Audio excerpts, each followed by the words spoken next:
Bismillahirrahmanirrahim. Assalamualaikum warahmatullahi wabarakatuh. Alhamdulillah hamdan katsiran tayyiban mubarakan fih mubarakan alaih kama yuhibbu rabbuna wa yarda. Walhamdulillah alladzi bi ni'matihi tatimmus shalihat. Ashhadu an la ilaha illallah wahdahu la syarika lah wa ashhadu anna Muhammadan abduhu wa rasuluh la nabiyya wa la rasula ba'da. Allahumma salli ala Muhammadin an-nabiyyil ummi wa azwajihi ummahatil mu'minin wa dhurriyyatihi wa ahli baitihi kama sallaita ala Ibrahim wa ala ali Ibrahim innaka hamidum majid. Ya ayyuhalladzina amanu taqullaha haqqa tuqatih wa la tamutunna illa wa antum muslimun. Bapak Ibu dan saudara-saudara jamaah Majelis Taklim Masjid Kiai Haji Ahmad Dahlan yang semoga Allah senantiasa merahmati, memberkahi, menjaga dan melindungi kita semua.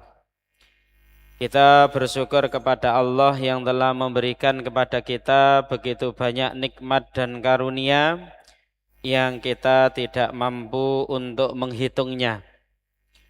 Semoga karunia nikmat dan berbagai macam kenikmatan hidup yang Allah berikan kepada kita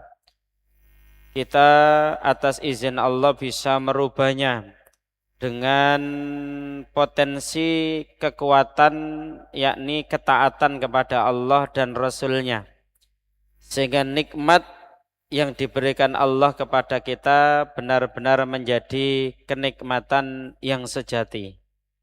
Karena ternyata ketika nikmat itu justru berubah menjadi satu maksiat, maka itu bukan kenikmatan tapi itu adalah istidraj dari Allah Subhanahu wa taala.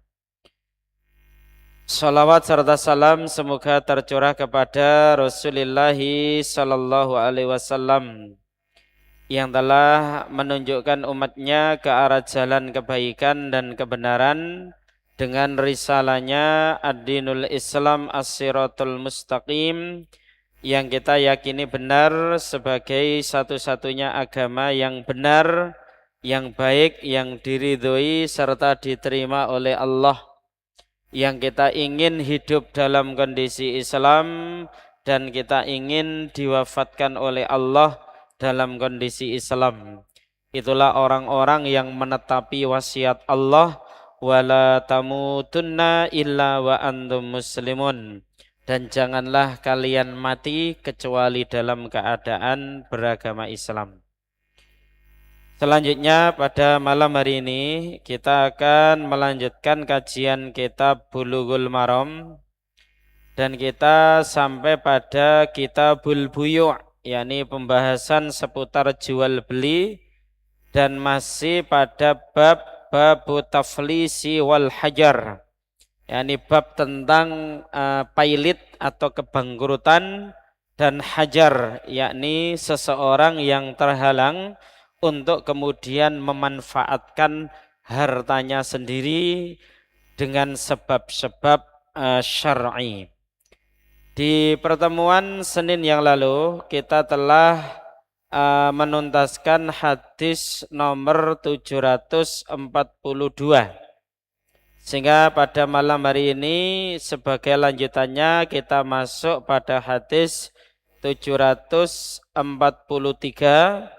Dan insya Allah nanti kita juga akan menuntaskan hadis 744 karena hadis ini ada satu korelasi, hubungan dan keterkaitan yang sangat tajam meskipun berbicara dengan objek yang berbeda dan dibawakan oleh perawi hadis yang juga berbeda, tapi ada satu hubungan yang sangat erat, khususnya kaitannya usia balik dalam tuntunan syariat Islam, yang usia balik ini juga mengandung implikasi atau dampak, yakni diizinkannya atau tidak diizinkannya di dalam memanfaatkan harta yang sejatinya menjadi miliknya.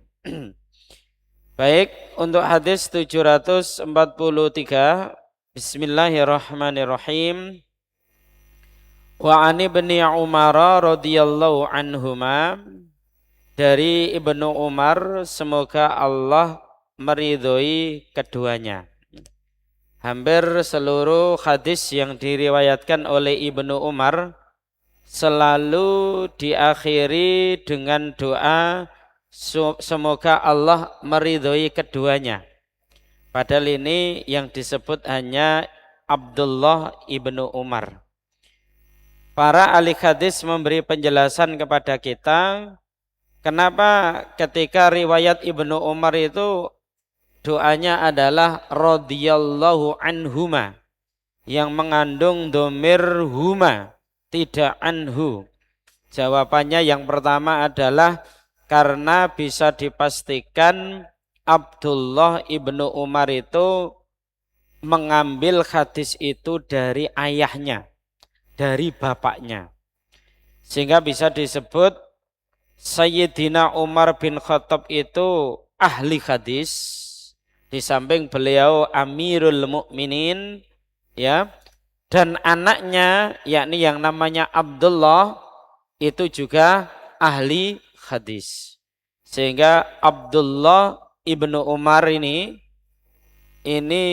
bisa disebut dalam konsep sekarang itu anak biologis juga anak ideologis, ya.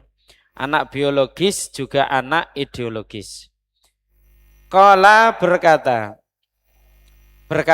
Ibnu Umar, uridtu, aku pernah ditunjukkan alan nabiyyi, di hadapan Nabi sallallahu alaihi wasallam, yauma Uhudin, saat perang Uhud. Wa ana ibnu arba'a asyarata sanatan, sedangkan aku saat itu berumur arba'a asyarata sanatan, 14 tahun. Falam yujizni, maka Rasulullah tidak mengizinkan aku turut berperang dalam perang Uhud karena umurku masih 14 tahun. Wa uridtu, dan aku ditunjukkan alaihi, di hadapan Nabi, yaumal khandaqi, saat perang Khandaq. Wa ana ibnu khamsa asyarata sanatan, sedangkan aku saat itu berumur 15 tahun. Fa'ajazani, maka Rasulullah mengizinkan aku untuk turut berperang dalam perang Khandaq. Muttafaqun alaih, hadis ini diriwayatkan oleh muttafaqun alaih Imam Al-Bukhari juga Imam Muslim. Wa fi riwayati lil Baihaqi, dan menurut riwayat yang dikeluarkan oleh Imam Baihaqi, falam yujizni, ya, maka Rasulullah tidak mengizinkan aku ketika aku ditunjukkan dalam perang Uhud sedangkan umurku 14 tahun. Walam yarani balagtu, karena Rasulullah memandangku, menilaiku belum balik. Wasokhakaha Ibnu Khuzaimah, riwayat Imam Baihaqi ini disahihkan oleh Ibnu Khuzaimah. Bapak Ibu yang dirahmati Allah, ada banyak faedah bertalian tentang masalah hadis ini. Yang pertama, adalah betapa semangatnya para sahabat itu di dalam ibadah jihad. Sampai-sampai sahabat Abdullah ibnu Umar ketika usianya baru menginjak 14 tahun itu sudah ingin ikut jihad dalam arti perang ya. Padahal umur 14 tahun ya. Dan saat itu Rasulullah belum mengizinkan karena Abdullah ibnu Umar masih dinilai belum usia balik. Baru kemudian pada saat perang Khandaq ya, Rasulullah Shallallahu Alaihi Wasallam mengizinkan Abdullah ibnu Umar turut perang dalam perang Khandaq. Lah para sahabat dalam usia dini sudah punya hamasyah, semangat yang luar biasa tinggi untuk melaksanakan ibadah jihad. Satu itu menunjukkan betapa para sahabat itu benar-benar telah memahami syariat Islam secara utuh ya. Bahwa yang namanya ibadah jihad itu ibadah yang mulia, bahkan menjadi dirwah sanamil Islam, menjadi puncak tertingginya dari agama Islam. Sehingga sangat berbeda dengan pandangan sebagian kaum muslimin saat ini yang kemudian menilai jihad itu suatu ibadah yang mengerikan, suatu ibadah yang meneror dan menakutkan. Padahal ibadah jihad itu syariat Islam yang mulia, syariat Islam yang tinggi, bahkan tidak ada ibadah yang lebih tinggi daripada ibadah jihad. Di dalam sebuah hadis yang dikeluarkan oleh Imam Muslim, Rasulullah Shallallahu Alaihi Wasallam bersabda, Ra'sul amri al-Islam, wa amuduhu as-salah, wa dirwatu sanamihi al-jihadu fi sabilillah. Ra'sul amri al-Islam, pokok segala urusan adalah Islam. Wa amudu as-salah, tiangnya adalah salat. Wa dirwatu sanamihi al-jihadu fi sabilillah, sedangkan puncak tertingginya adalah jihad fi sabilillah. Sehingga berdasarkan satu hadis ini dan dalil-dalil yang lain, Bapak Ibu, para ulama kita itu memberi penjelasan kepada kita tentang keutuhan dari syariat Islam yang dikenal sebagai syariat yang syamilah wa kamilah, syariat yang sempurna dan paripurna. Itu ibarat bangunan yang sempurna.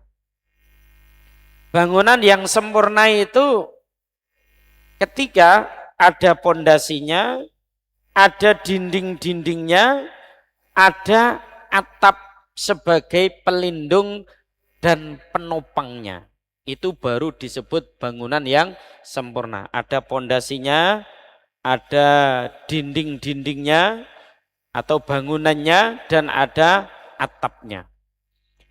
Untuk pondasinya, ini adalah gambaran keutuhan Islam ya. Pondasinya itu 6 rukun iman dan 5 rukun Islam. Itu asas ya. Asasul iman, asasul Islam, asasus syariatil Islamiyah, pondasi syariat Islam. 6 rukun iman, 5 rukun Islam.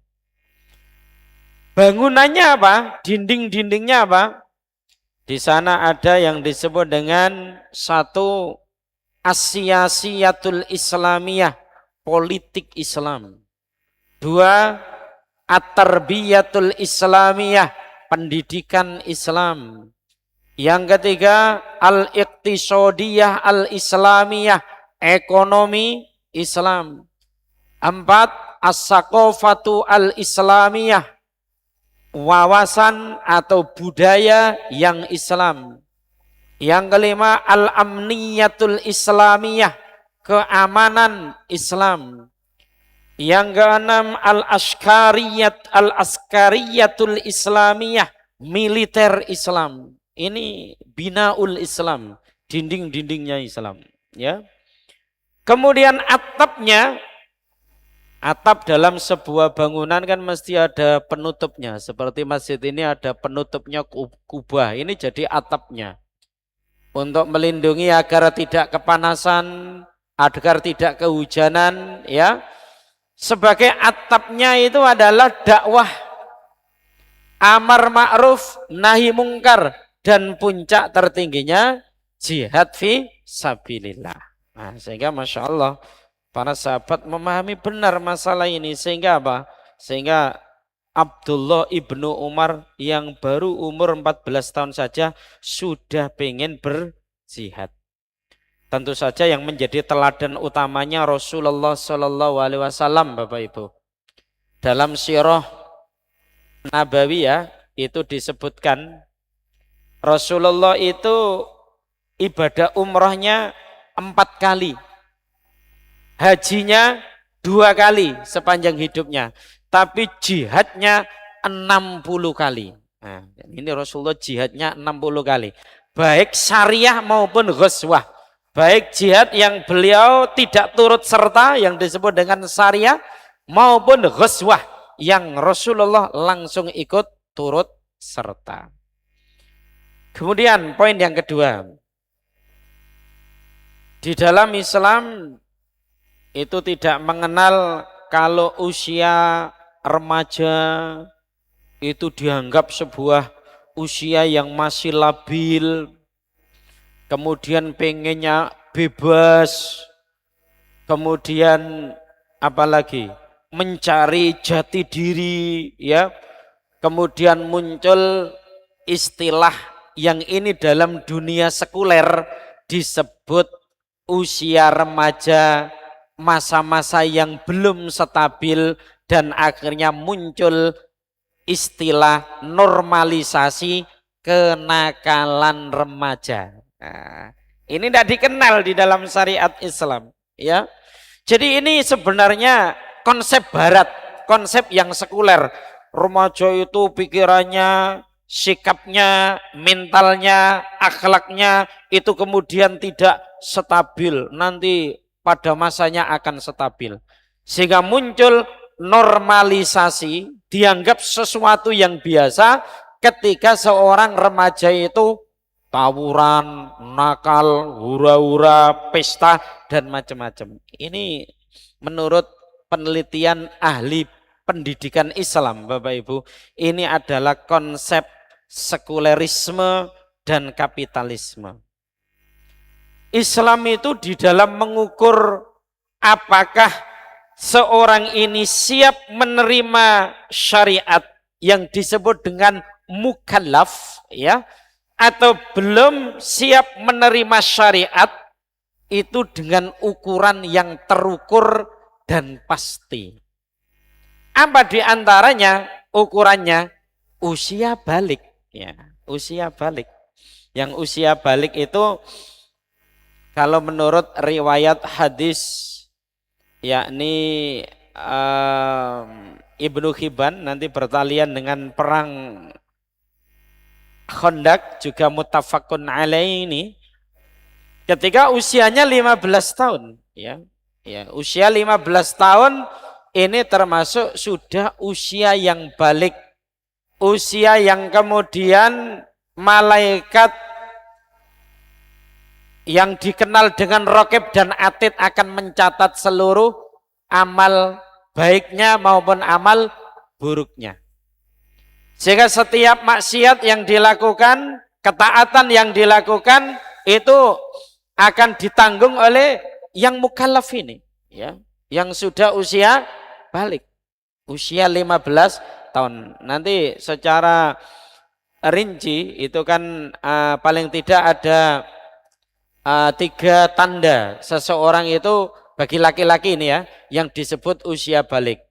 1, tumbuhnya rambut di daerah terlarang ya, di sekitar kemaluan ya.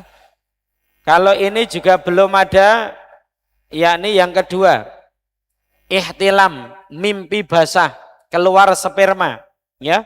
Kemudian yang ketiga adalah usia 15 tahun. Jika sudah salah satu dari 3 ini, ya, salah satu dari 3 ini, maka ini sudah dikatakan usia balik. Ya.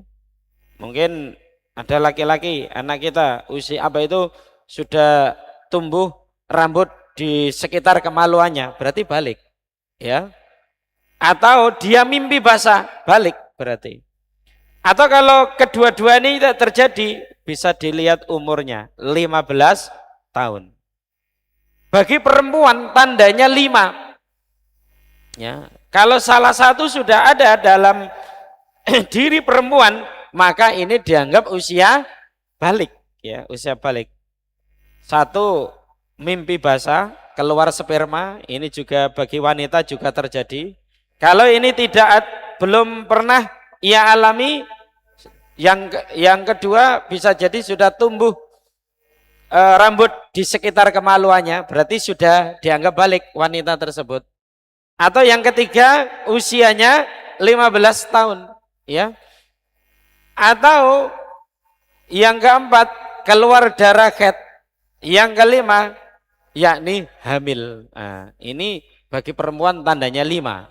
Kalau bagi laki-laki tandanya 3. Kalau salah satu dari 3 ini ada pada laki-laki, balik dia. Kalau salah satu ini ada pada salah satu dari 5 ini ada pada perempuan, dia sudah balik. Dia sudah disebut mukallaf, siap menerima beban syariat. Nah, seperti itu Bapak Ibu.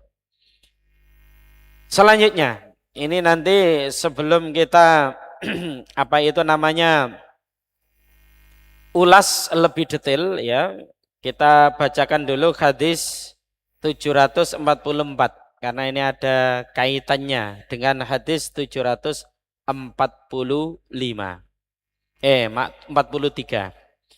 Wa an Atiyata al-Quradi, dari Atiyah al-Quradi radhiyallahu anhu, semoga Allah meridhoinya.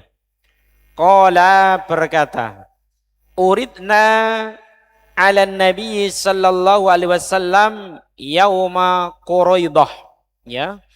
Kami pernah diperlihatkan di hadapan Nabi sallallahu alaihi wasallam yauma Quraidah, di hari saat Bani Quraidah itu diusir dari kota Madinah.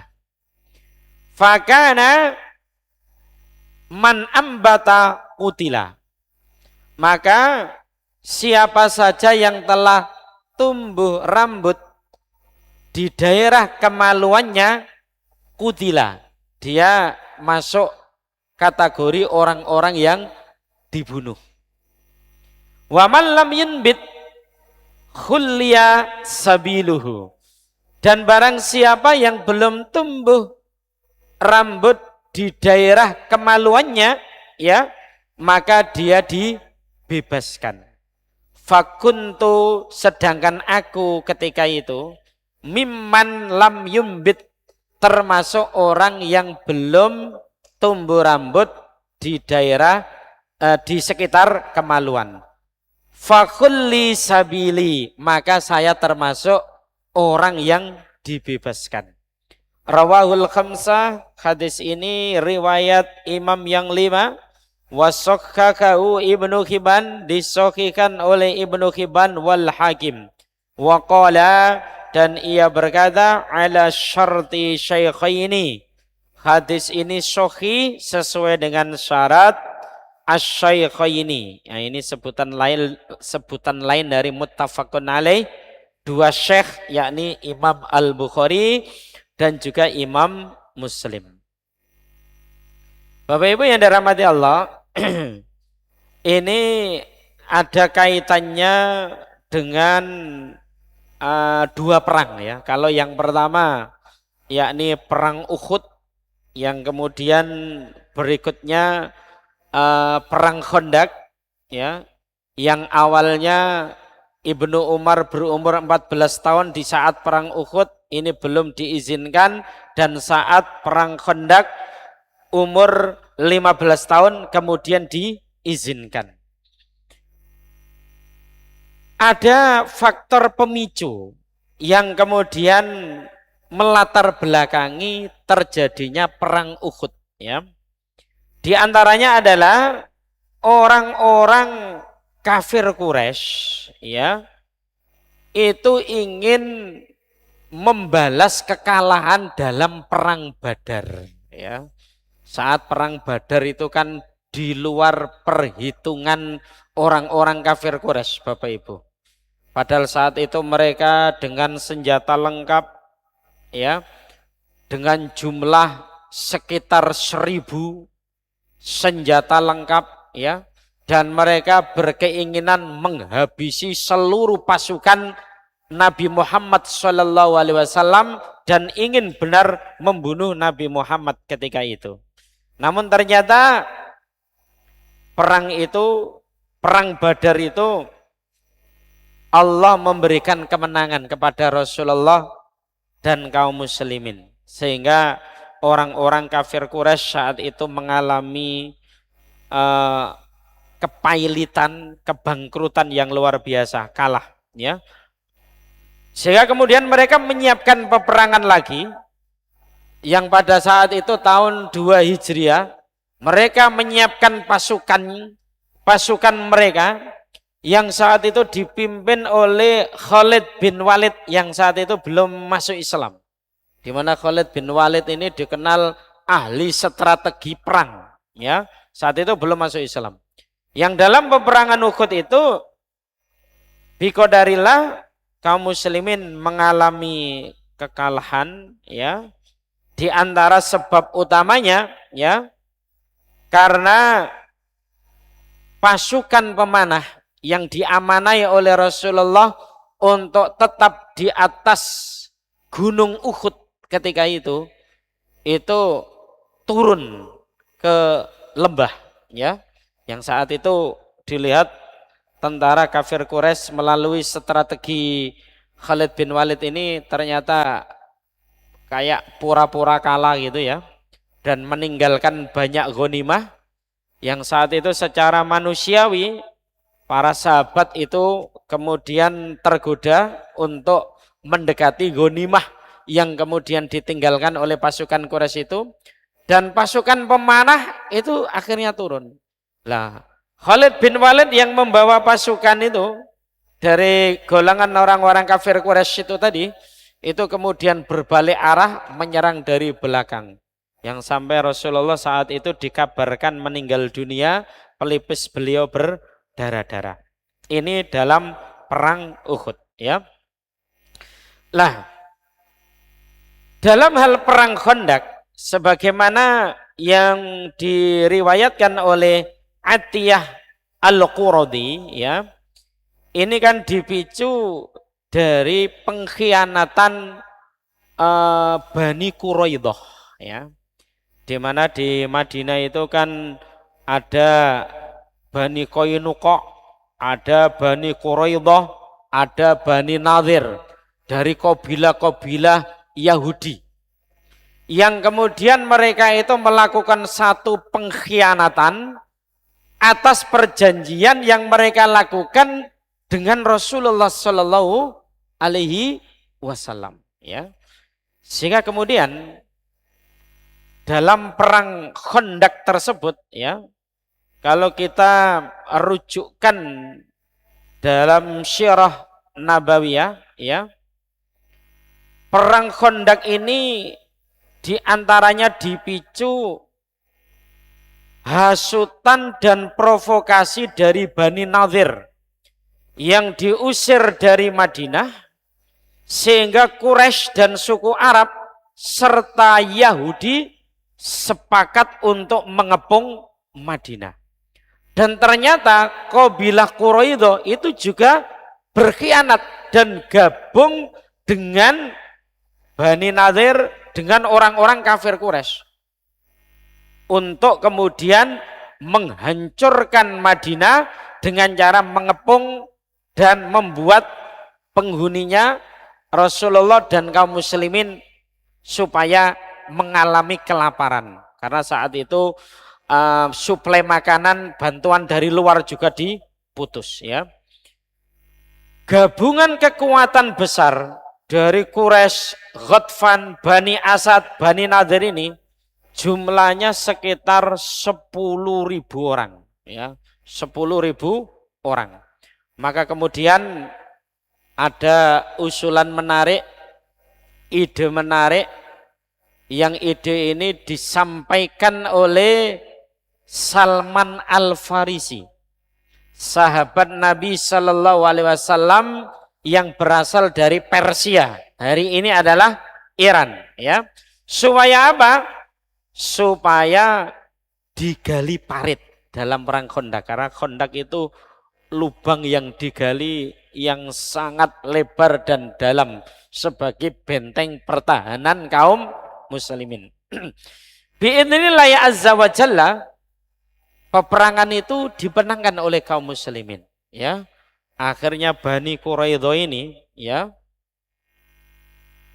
yang laki-lakinya itu dikumpulkan semuanya, yang wanitanya ini ditawan, budak-budaknya juga ditawan, dijadikan budak ya. Kemudian untuk yang laki-lakinya ini dipilih Bapak Ibu, karena ada dewasa, ada juga usia pemuda, remaja dan anak-anak ya. Bagi anak-anak yang tumbuh rambut di sekitar kemaluannya, ini dianggap telah dewasa, sehingga kemudian dibunuh semuanya yang sudah dewasa ini ya. Bagi yang belum usia balik ya, yang diantaranya karena tidak tahu berapa umurnya ini tidak tahu. Kemudian juga tentu saja kalau ditanya kamu sudah pernah mimpi atau belum, nah ini kan ukuran yang serba samar dan bisa jadi nanti dia bohong kalau ditanya. Maka ukuran yang pasti adalah disingkaplah yang kemudian kainnya yang menutupi kemaluannya. Ketika kemudian sudah tumbuh rambut di sekitar kemaluan ini, maka kemudian yang laki-lakinya itu, bagi yang sudah tumbuh rambut di daerah kemaluan itu juga masuk kategori dewasa, sudah akil balik dan dibunuh semuanya. Ini bagi perempuan kemudian ditawan. Nah, seperti itu. Lah, yang meriwayatkan hadis ini salah satu di antara mereka yang kemudian dapat hidayah Allah masuk Islam. Namanya Atiyah Qurodi, yang kemudian saat itu diperiksa kok kemudian belum balik, akhirnya beliau dibebaskan ya. Maka dari sinilah kemudian ada kaitannya dengan hak untuk mengelola harta, karena hadis ini dimasukkan oleh Al-Imam Ibnu Hajar Al-Asqalani dalam bab taflis wal hajar ya. Apa diantaranya dua pilar syarat pengelolaan harta itu? Yang pertama adalah balik ya, usia balik. Ini nanti kalau dia memang sudah usia balik, yang memang sudah menjadi hartanya, entah itu warisan dari orang tuanya sudah meninggal dunia. Kalau dia memang sudah usia yang balik, sudah cerdas, dewasa, mengelola harta itu, maka harta yang mungkin sebelumnya ditahan oleh kerabatnya supaya diberikan. Kecuali nanti dia dalam kondisi idiot. Kalau belum usia balik itu, maka dia masih dalam hajar. Hajar itu masih dibatasi untuk memanfaatkan harta, meskipun itu hartanya sendiri ya. Pilar yang kedua adalah al-rusydu, yakni akal yang waras, meliputi kecerdasan, kepandaian dalam memelihara harta, mencegah dari kebodohan finansial, ya. Sehingga dari sini Bapak Ibu, di pertemuan yang lalu juga sudah saya sampaikan, ya. Nek di zaman kita itu ada HP, ada tablet, ya.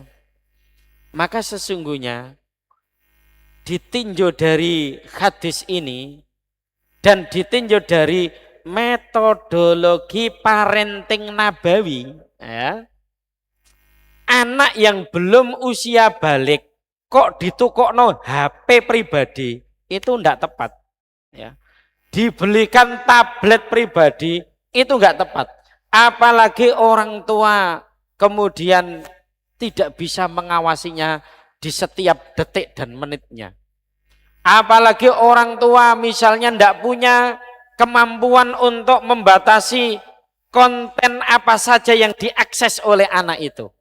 Nah, ini tidak tepat. Belum usia balik kok ditukokno HP, ditukokno tablet. Kenapa? Karena HP ini harta benda. Ya, harta benda. Nah, sedangkan ini kaitannya babu taflis wal hajar, ya. Sehingga dalam hal ini, ya, hukum fikih melarang anak kecil belum usia balik, belum rush, belum cerdas di dalam memelihara harta dan memanajemen harta, termasuk juga orang gila, individu yang idiot, ya, untuk mengelola harta secara mandiri. Dan ini yang dimaksud dengan babul hajar, seseorang yang dibatasi di dalam memanfaatkan hartanya. Dalam konteks sejarah, ya, kaitannya penetapan batas usia secara yuridis, di mana Nabi Shallallahu Alaihi Wasallam mengevaluasi kesiapan fisik pasukan perang, menetapkan standar usia balik, ya. Perang Uhud yang terjadi pada 2 Hijriah masuk tahun 3 Hijriah, ya. Ibnu Umar ketika itu usia 14 tahun belum diizinkan, ditolak oleh Nabi untuk turut serta perang itu. Kenapa? Karena dianggap belum balik. Kemudian saat perang Khandaq yang terjadi pada tanggal 5 Hijriah, yang terjadi pada tahun 5 Hijriah, ya, usia Ibnu Umar sudah matang 15 tahun dan ini Nabi menerimanya untuk sebagai satu pasukan yang turut serta dalam perang Khandaq. Sehingga riwayat muttafaqun alaih ini usia 15 tahun menjadi batas pasti seseorang memikul hukum yang disebut dengan mukallaf secara mutlak, ya. Yani sudah terbebani hukum, ya. Sehingga kalau disimpulkan Bapak Ibu, untuk matrik diagnostik, yakni ukuran pasti tentang 5 indikator usia balik. Ini bagi laki-laki 3, tandanya bagi perempuan 5, sebagaimana yang tadi kami sampaikan, ya. Kalau nanti dari laki-laki kita, anak kita atau siapa saja, kok kemudian sudah usianya sempurna 15 tahun, maka berdasarkan hadis Ibnu Umar, dia dianggap usia balik. Nek tanda dari segi fisik, rambut kemaluan anbata, berdasarkan hadis Bani Quraidah tadi dari Atiyah Al-Quradi, ya. Ataupun tanda fisik yang kedua, keluar air sperma karena ihtilam atau mimpi basah, ya. Ini laki perempuan ada kesamaan kaitannya ini. Usia 15 tahun, tumbuhnya rambut atau ambata, atau yang ketiga ihtilam, ya. Kalau bagi perempuan yakni ditambahi yakni haid yang kemudian juga hamil itu.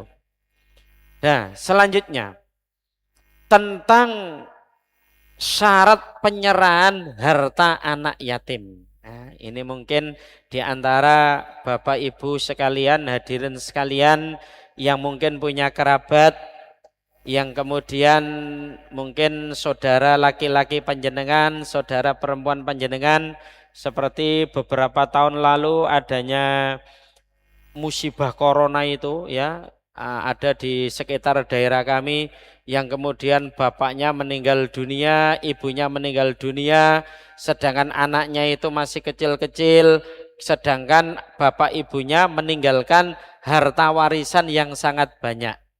Maka kerabatnya itu mempunyai kewajiban untuk melindungi dari harta warisan yang kemudian menjadi milik anak yatim piatu tersebut.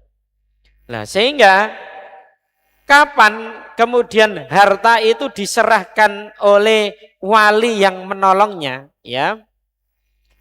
Kalau memang anak itu secara usia maupun secara fisik belum akil balik, harta itu supaya masih tetap ditahan oleh kerabatnya.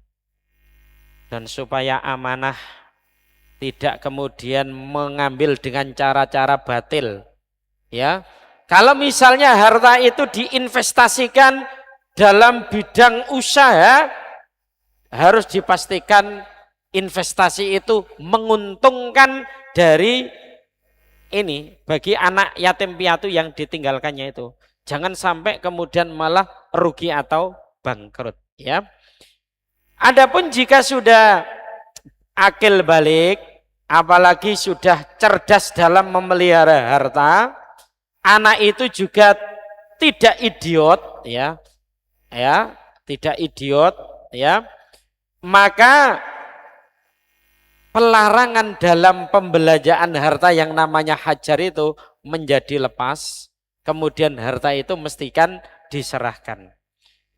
Jadi diserahkan kepada pewaris dari yatim piatu tersebut atau siapapun yang memang menjadi ahli warisnya kalau memang sudah akil balik dan dia memang sudah bisa punya kemampuan secara manajerial dalam memanajemen harta. Didasarkan pada Quran surat An-Nisa ayat 6, wabtalul yatama hatta idza balagun nikah, dan ujilah anak-anak yatim itu hingga sampai usianya balik dan siap untuk menikah. Fa in anastum minhum rusdan fadfa'u ilaihim amwalahum.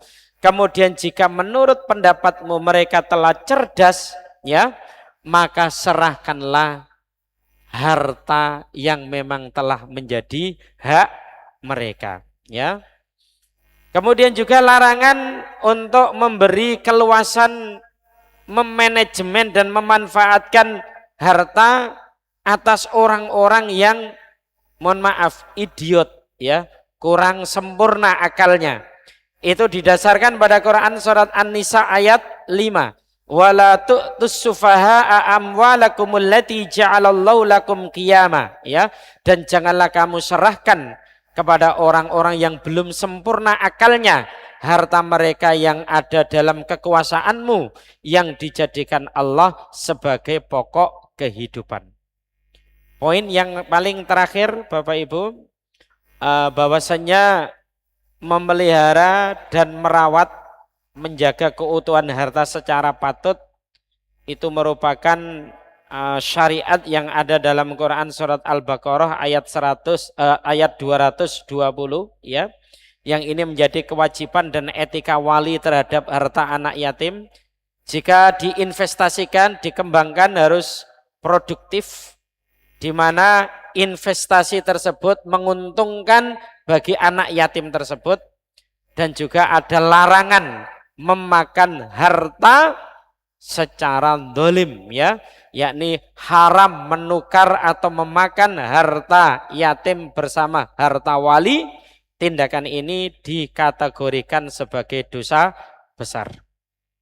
Ada juga satu hadis Nabi yang dikutip oleh Syekh Abdullah Bassam di dalam Taudhikul Ahkam, yakni tentang busyara, kabar gembira, dan juga ancaman bagi seseorang yang di rumahnya itu ada anak yatim.